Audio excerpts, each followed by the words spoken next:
शिक्षा के जिज्ञासुओं, नमस्कार। आपका स्वागत है डॉक्टर पवन शुक्ला एजुकेशनलिस्ट नामक यूट्यूब चैनल पर।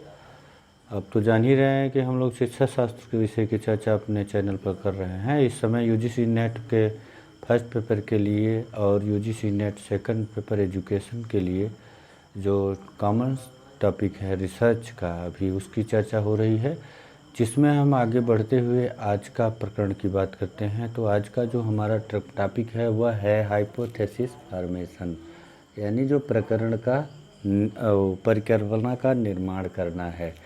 आपने परिकल्पना के बारे में जाना कि परिकल्पना क्या है। आपने जाना कि परिकल्पना जो है वो किसी भी समस्या का संभावित हल होती है। तो उसका निर्माण कैसे किया जाएगा, इसको देखते हैं, जो कि शोध की प्रक्रिया का ये दूसरा सोपान है। इसमें परिकल्पनाओं का निर्माण किया जाता है और परिकल्पना शोध समस्या का समाचीन होती है। समस्या समाधान का एक ऐसा कथन जिसकी पुष्टि की जा सके हाइपोथेसिस कहलाती है। यानी आप ध्यान से समझिए इस पर एक लाइन की बात को, तो समस्या समाधान का ऐसा कथन जिसकी पुष्टि की जा सके हाइपोथेसिस कहलाती है। यानी कि आप जब समस्या की पहचान कर लेते हैं तो उसके बाद आपका अगला लक्ष्य होता है कि उस समस्या का समाधान क्या होगा, इसकी बात करना। और जो भी कथन उस समस्या के समाधान की बात करता है वही हाइपोथेसिस कहलाता है। आइए अर्थ देखते हैं हाइपोथेसिस का।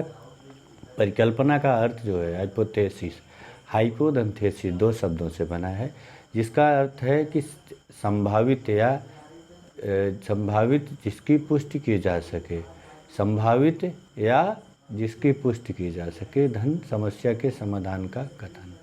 यानी आप जानते हैं कि दो या दो से अधिक चरों का जो सम्मिश्रण है, धन उन चरों की स्थितियों को प्रदर्शित करना।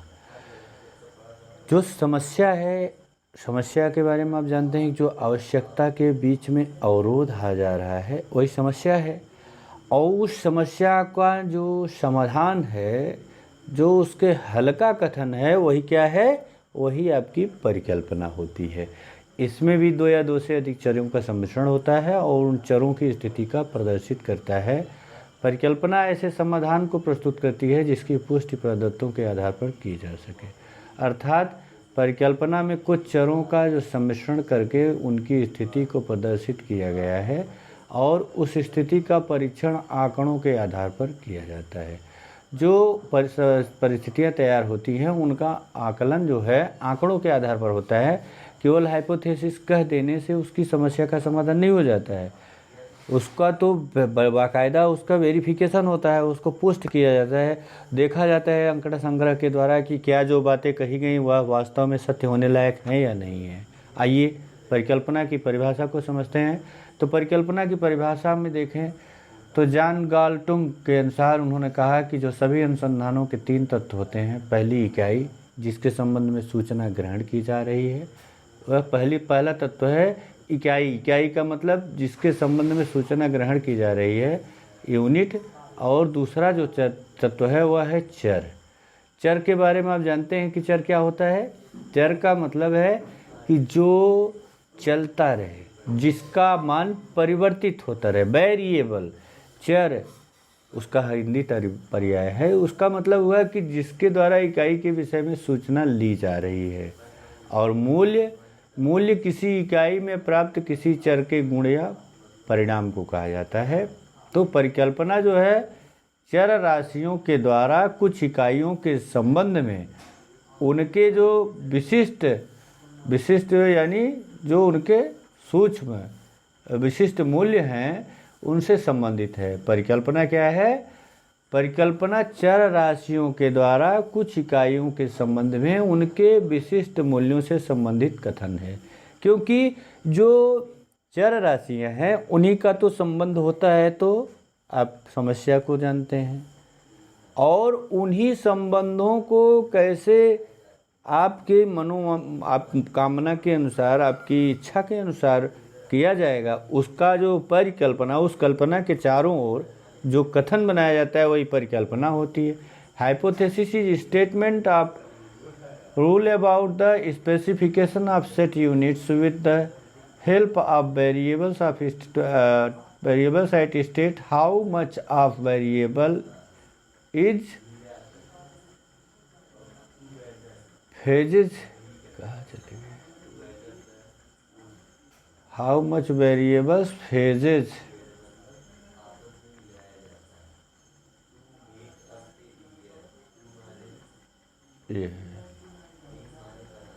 हाउ मच वेरिएबल्स फेजेज, ये क्या है? ये तो मूल्य के बाद ये परिभाषा है कि जिसमें possessed by A set of units, एक जो इकाइयों का सेट है, समुच्चय है, वही तो चर के रूप में तैयार होता है। और उन चरों के रूप में आप चरों के ही हेर फेर या जोड़ तोड़ यानी मैनिपुलेशन के द्वारा ही समस्या समाधान तक पहुंचने का प्रयास करते हैं। मैथमेटिकली अगर कहा जाए आपको, तो मैथमेटिकली जो है hypothesis is a statement about P S function of Z, Z1, Z2, Zn, और बायो जो है ये प्रोबेबिलिटी क्या है, जिसमें P प्रोबेबिलिटी है और यस जो है सेट है, सेट ऑफ यूनिट्स है, Z1, Z2, Z3 are variables हैं। ये परिकल्पना यह है कि पुरुष स्त्रियों को, जैसे देखा जाए कि ये परिकल्पना यह है कि पुरुष स्त्रियों से अधिक बुद्धिमान होते हैं, तो इसमें पुरुष और स्त्रियां जो हैं इकाइयां हैं और बुद्धि चर है और अधिक मूल्य है। बात आप समझे? इस परिकल्पना को अगर माने कि ये परिकल्पना, यदि यह परिकल्पना है कि पुरुष स्त्रियों से अधिक बुद्धिमान होते हैं, एक लाइन की परिकल्पना है, तो इसमें पुरुष और स्त्रियां क्या हैं? इकाइयां हैं जिनके बारे में कथन किया जा रहा है। और जो इसमें बुद्धि है वह चर है। अधिक होना बुद्धि का यह मूल्य है। अधिक होना क्या है? यह बुद्धि का मूल्य है। इसी प्रकार परिभाषा आगे देखें तो कर्लिंगर महोदय ने क्या कहा? कर्लिंगर महोदय ने कहा कि परिकल्पना क्या है कि दो या दो से अधिक संबंधों का कथन है। इन्होंने कहा, फ्रायड एंड कर्लिंगर ने, कि हाइपोथेसिस क्या है? Two relations of two or relational statement of two or more variable, तो दो या दो से अधिक चरों का जो संबंध है उसका कथन है। मैकगुइन ने क्या कहा? मैकगुइन ने कहा कि परिकल्पना दो या अधिक चरों के संभावित संबंध का एक परीक्षण योग्य कथन है। थोड़ी इनकी परिभाषा और बेहतर ढंग से समझ में आनी चाहिए आपको कि परिकल्पना क्या है? दो या दो से अधिक चरों के जो संभावित संबंध हैं उनका एक परीक्षण योग्य कथन है। तो उसमें परीक्षण होना चाहिए, उस कथन का परीक्षण होना चाहिए, तभी वो परिकल्पना कहलाती है।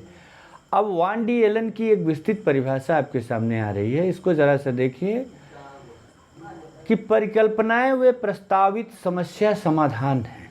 परिकल्पनाएं वे प्रस्तावित समस्या समाधान हैं। वे प्रस्तावित समस्या समाधान है, समस्या समाधान कंफर्म नहीं है, वो अभी प्रस्ताव किया गया है कि ये समस्या का समाधान हो सकती हैं, जिन्हें सामान्यीकरणों या कथनों के रूप में प्रयुक्त किया जाता है।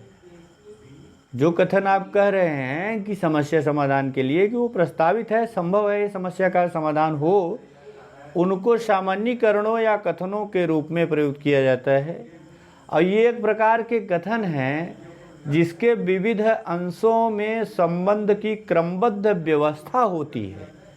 ये ऐसा कथन है जिसके विविध अंगों में संबंधों की जो क्रमबद्ध व्यवस्था होती है।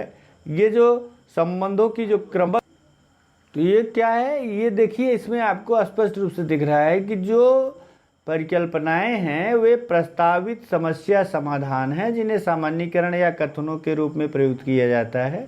और ये एक प्रकार के कथन हैं जिसके विविध अंगों में संबंधों की क्रमबद्ध व्यवस्था होती है। ये जो समस्या का समस्या तो आप जाने कि दो चरों से बना तथ्य है, तो उनके चरों के मध्य जो संबंध हैं, उन संबंधों की जो व्यवस्था है वही जो है यहाँ पर आपको परिकल्पना के रूप में आएगी कि अंशों में संबंधों की क्रमबद्ध व्यवस्था होती है, और जो उन दशाओं या घटनाओं का वर्णन या व्यवस्था करते हैं जिनका सत्यापन तथ्यों के आधार पर अभी नहीं किया गया है। हाँ, अभी किया नहीं गया है, लेकिन वो भविष्य में किया जाएगा। परिकल्पना के कुछ अंग या संबंध है। ज्ञात तथ्य होते हैं और कुछ अन्य ज्ञात तथ्यों से परे होते हैं। अज्ञात दशाओं के बारे में सत्याभासी जो सत्याभासी व्याख्याओं की ओर संकेत करते हैं। इसमें ऐसे समस्यात्मक अंग निहित होते हैं जो कि वो ज्ञात आंकड़ों को पूरा करते हैं, और इसमें ऐसे संप्रत्यात्मक संबंध होते हैं जो क्रमहीन अंशों में व्यवस्थित करते हैं।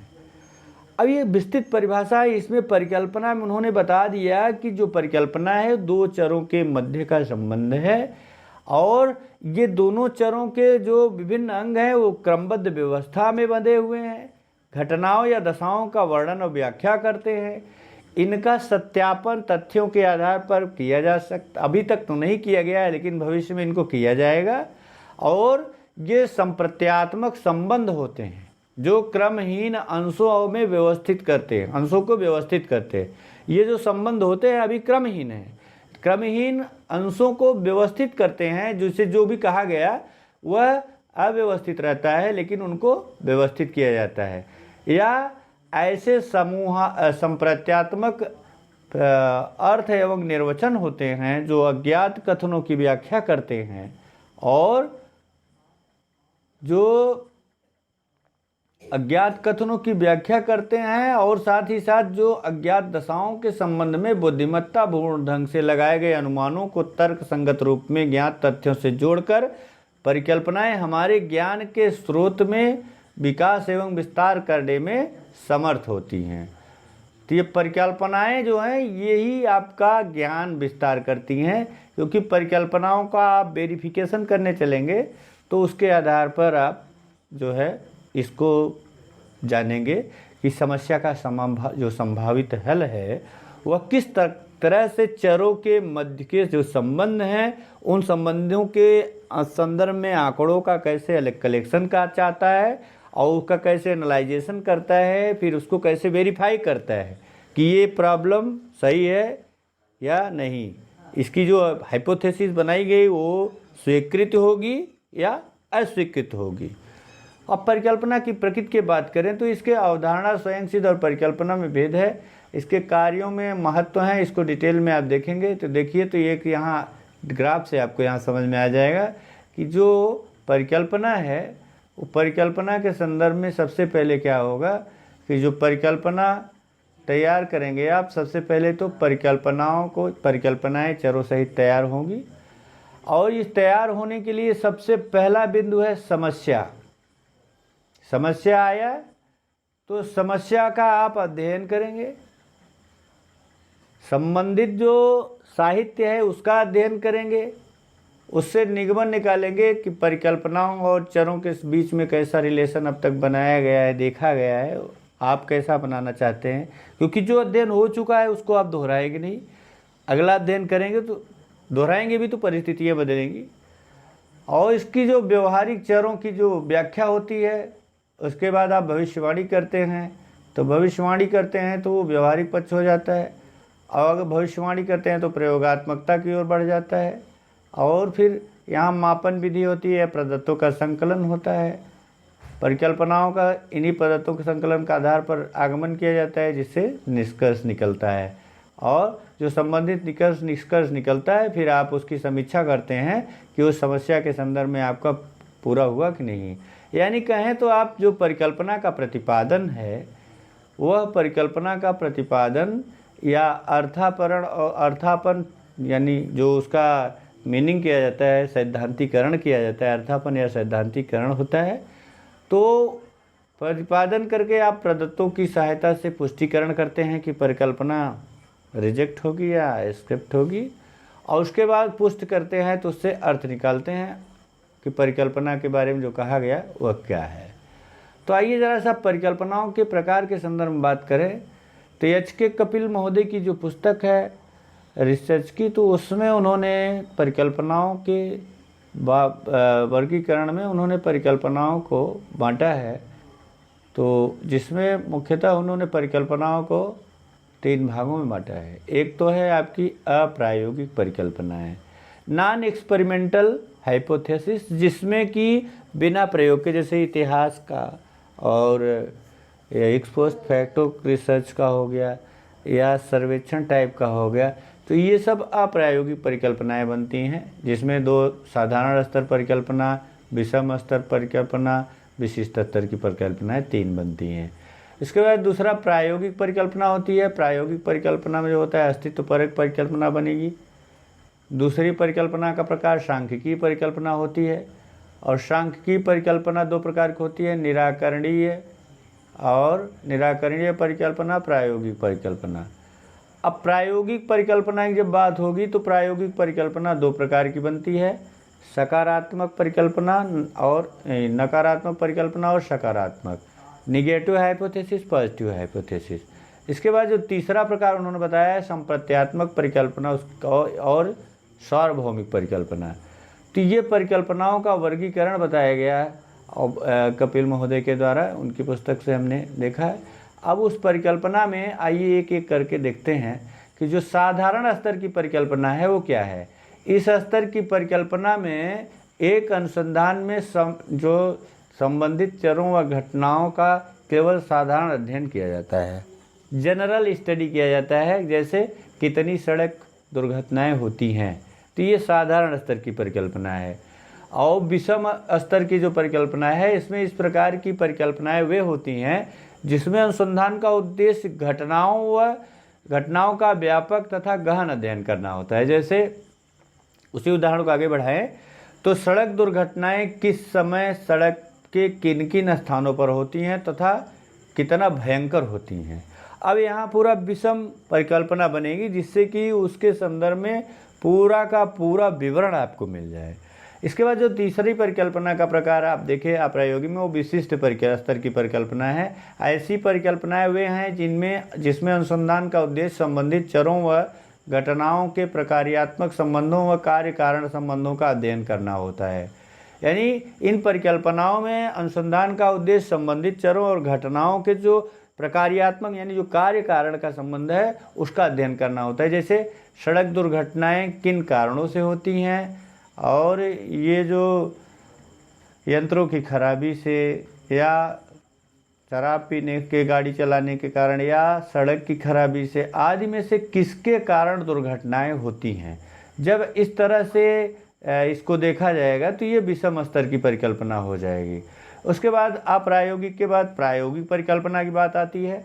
प्रायोगिक परिकल्पना का जो प्रयोग होता है वो प्रायोगिक अनुसंधानों में होता है। आप जानते हैं प्रायोगिक अनुसंधानों में जो निर्मित परिकल्पनाएं हैं उन्हें ही प्रायोगिक परिकल्पनाएं कहा जाता है। प्रायोगिक अनुसंधान में चरों के नियंत्रण यानी जोड़ तोड़ तथा जो उसकी अभिक्रियाएं हैं ट्रीटमेंट्स के कारण कठोर वैज्ञानिक मापदंड पर प्रायोगिक विकल्पों का प्रयोग किया जाता है। रिसर्च डिजाइन की बात करेंगे, आप आगे देखेंगे, तो उनके आंकड़ों के विश्लेषण में भी जो जटिल सांख्यिकी का विधियों का प्रयोग किया जाता है।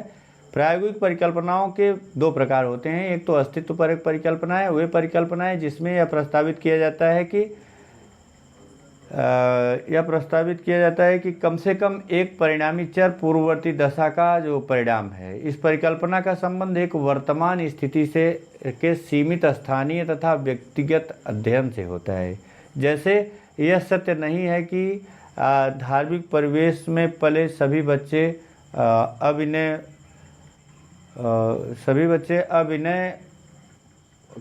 अविनयबद्धता प्रवृत्ति वाले होते हैं। हाँ, कहा जाए कि अगर सभी जो धार्मिक प्रवृत्ति वाले बच्चे हैं सभी बच्चे अविनय वाले माने व्यवहार वाले होते हैं, ऐसा ये परिकल्पना के बारे में कहा जा रहा है कि ये परिकल्पना हो सकती है। प्रायोगिक परिकल्पना में जो आपकी इसमें है कौन सी, ये है आपकी, यह सत्य नहीं है कि धार्मिक परिवेश में पले सभी बच्चे अविनयबद्धता प्रदर्शित करते हैं यानी करने वाले होते हैं, या कम से कम एक या नहीं है। इस परिकल्पना को सत्य सिद्ध किया जा सकता है, किंतु किसी भी दशा में असत्य नहीं सिद्ध किया जा सकता है। ये परिकल्पनाएं याद रखिएगा कि अस्तित्वपरक परिकल्पनाएं जो होती हैं उनको सत्य तो आप सिद्ध कर सकते हैं, लेकिन ये किसी भी दशा में असत्य नहीं सिद्ध किया जा सकता। ये मेन बात ये है आपकी कि कम से कम एक नहीं है, इस परिकल्पना को सिद्ध किया जा सकता है, किंतु किसी भी दशा में इसे असत्य नहीं सिद्ध किया जा सकता है। ऐसी परिकल्पनाएं अस्तित्वपरक परिकल्पनाएं कहलाती हैं। और जो सांख्यिकीय परिकल्पनाएं होती हैं, कर्क ने कहा कि एक सांख्यिकीय परिकल्पना एक ऐसा कथन होता है जिसका जो संबंध है एक या एक से अधिक पैरामीटर से होता है।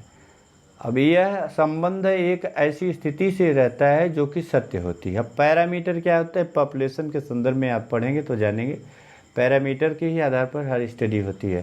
सामान्य अनुसंधान परिकल्पना और सांख्यिकीय परिकल्पना में अंतर होता है। सांख्यिकीय परिकल्पना में एक प्रश्न से संबंधित जो अनुमान है वह निगमनात्मक प्रक्रम पर आधारित होता है, जबकि जो आपका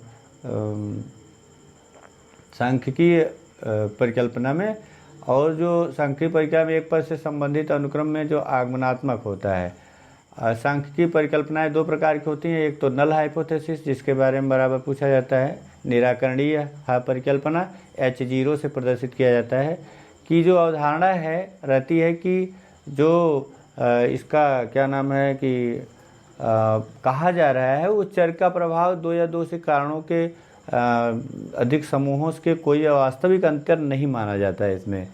इसमें जो H0 की अवधारणा रहती है कि स्वतंत्र चर के प्रभाव के कारण दो या दो से अधिक जो चर हैं उन चरों में या समूहों में कोई वास्तविक अंतर नहीं उत्पन्न होता है। जो अंतर देखने में आया है वह प्रत्ययन संबंधी त्रुटियों के कारण होता है।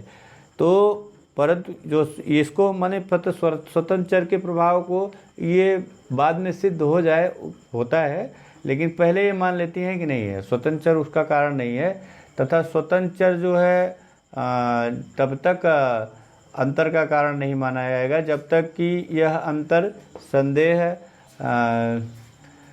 संदेह से परे सिद्ध नहीं किया जाता है, अर्थात जब तक सार्थक अंतर नहीं हो जाता है किया जाता है।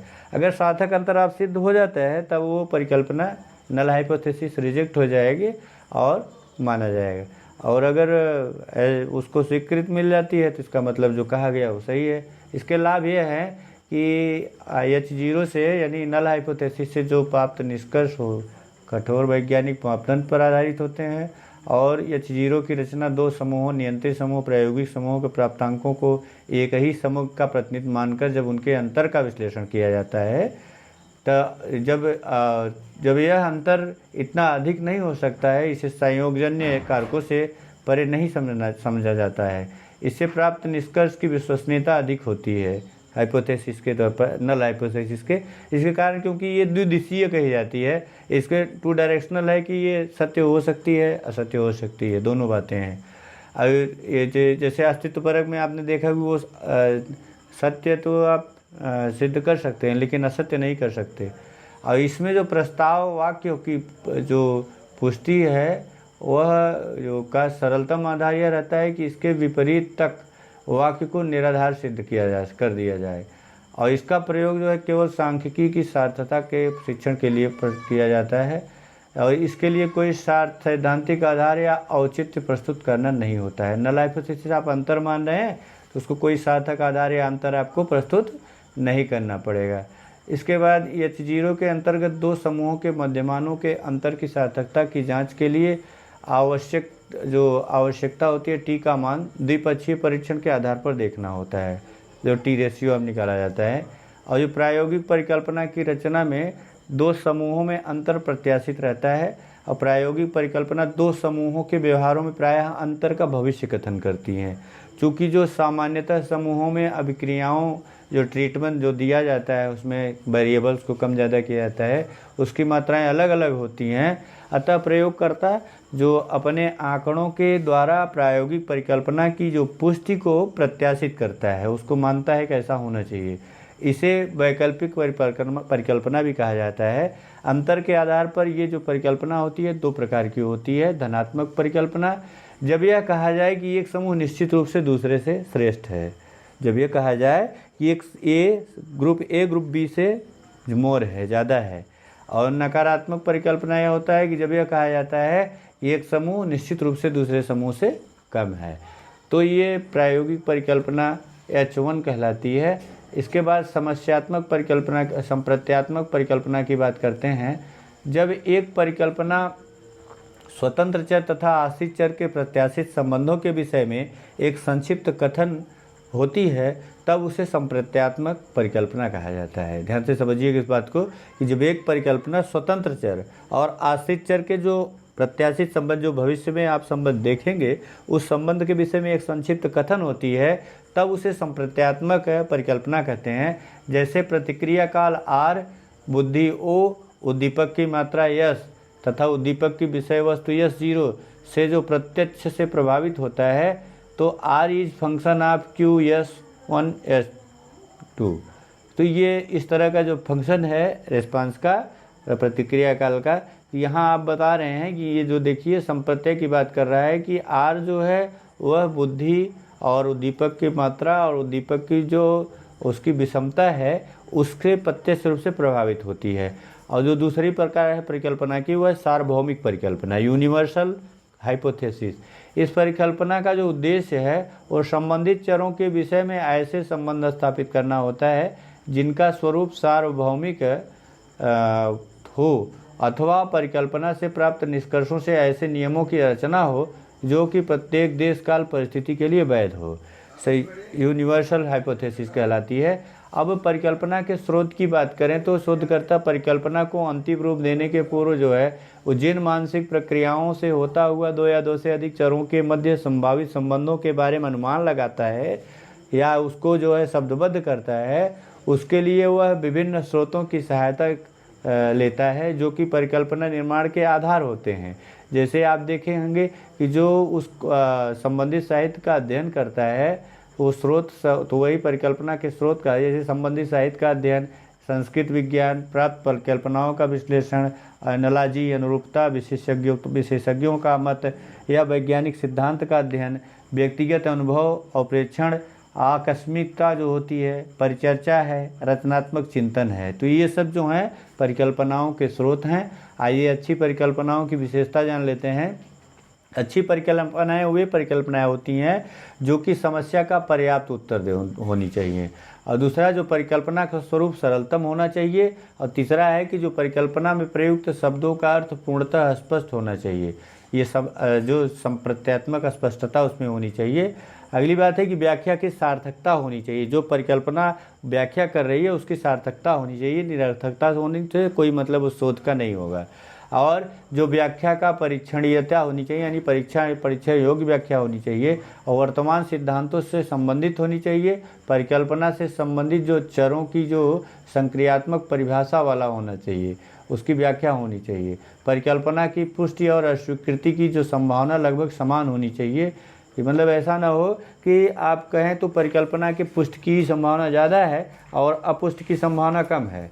ऐसी स्थिति में जो परिकल्पना का आपका अच्छा गुण है वो नहीं है। परिकल्पना की टू डायरेक्शनल है, जो आप वो जो मान रहे हैं आपकी नल हाइपोथेसिस इसीलिए ज़्यादा स्वीकार की जाती है कि उसमें अंतर नहीं है कहा जाता है। तो इसका मतलब अंतर हो भी सकता है, नहीं भी हो सकता है, दोनों तरफ वो खुला होता है।